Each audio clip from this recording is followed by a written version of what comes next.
enough to get them to the rendezvous point before dawn, before the life leaked out of him completely.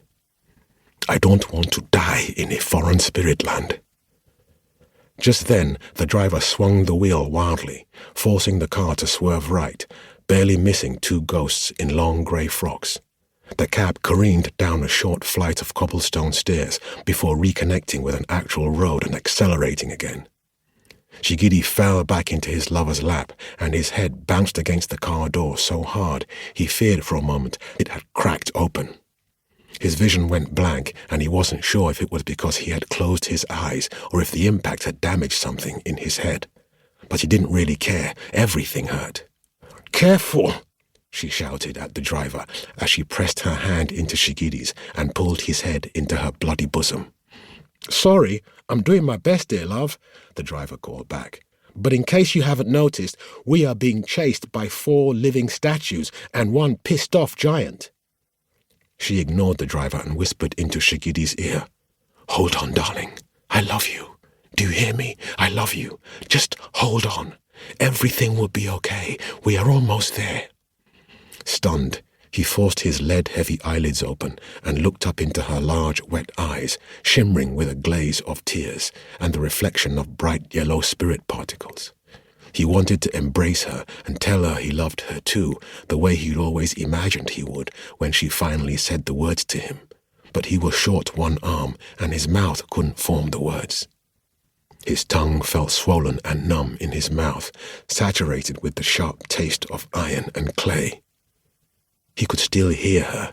He was still mostly there, but her voice sounded woolly and far away, and the galaxy of blurry lights reflected and refracted around him were becoming too bright. He could barely feel his arm or his legs or his face or his anything anymore. "I guess my time is running out even faster than I thought." He hacked out a blood-stained cough. "But it's not too bad. I suppose there are worse ways to die than in the arms of someone you love." A force slammed into the vehicle with a deafening sound, like an explosion made of other explosions.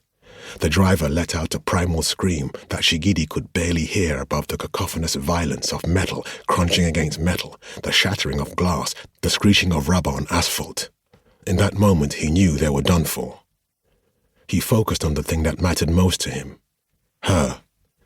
His eyes remained fixed on her face as the world around them turned into a chaotic galaxy of smoke and metal and glass. And then, when he could barely see her anymore, he shut his eyes against the army of white lights, invading his consciousness, and braced himself for what he was sure would be the final endless fall into nothing. "I love you too, and I'm sorry for everything. This is not how I thought this would end." Chapter 2. 3 days earlier. Perhentian Kecil Island, Terengganu, Malaysia. July 2nd, 2017. 8:47 a.m. The beach was beautiful in the bright light of late morning. Powdery white sand hugged the arc of the island, transforming through low surf into turquoise crystal where it kissed the water.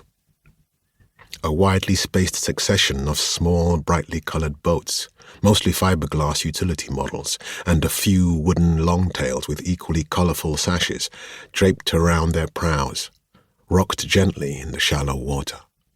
They were tethered to the beach by a sparse web of colored synthetic fiber ropes and rusty metal anchors. A lovely sprinkle of reflected colors danced on the edge of the turquoise like it was bleeding rainbows.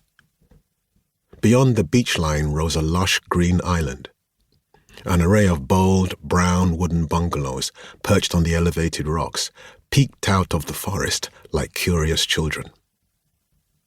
There was a smattering of young people up and down the beach, mostly tanned European and quiet Southeast Asians in their 20s and 30s, lying on plastic beach chairs under colorful parasols or under the sun on the sand.